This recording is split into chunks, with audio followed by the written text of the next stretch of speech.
CBN chief political analyst David Brody joins me now for analysis. David, so real quickly, what do you think about Trump's decision not to go head-to-head again with Ms. Harris?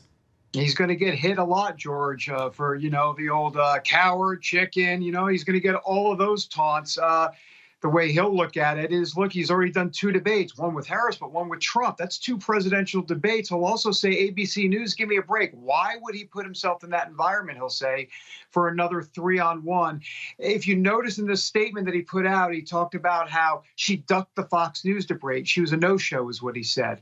I think this is part of the art of the deal, George. I think what he's trying to do here is to get Harris to agree to a Fox News debate, because I think Harris will say, not only the coward part, but they'll also say, well, you know what, I'll even debate you on Fox News. Oh, really? Well, then Donald Trump will say absolutely to that. Yeah.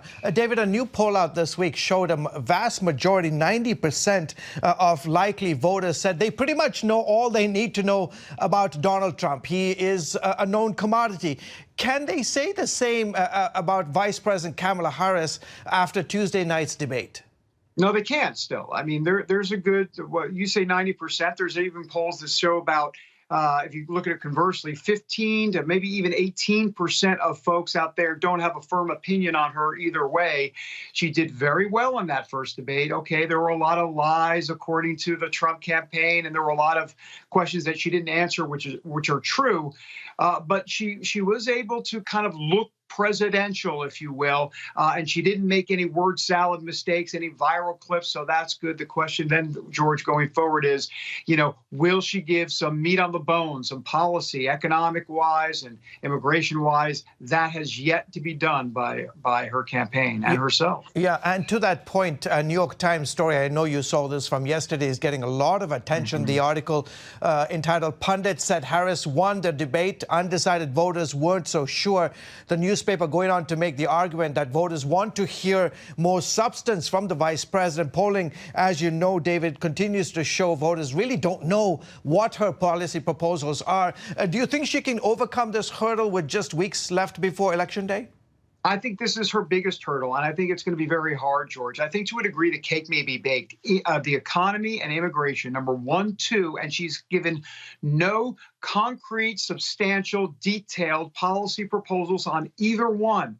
She's been underwater. Biden was too, obviously, but Kamala Harris has been underwater on the economy and immigration, and I think that cake has been basically baked, and I think that gives Donald Trump the edge going into November 5th. Yeah. A new Pew Research survey has former President doing surprisingly well among white evangelical Protestant voters. What do the numbers show?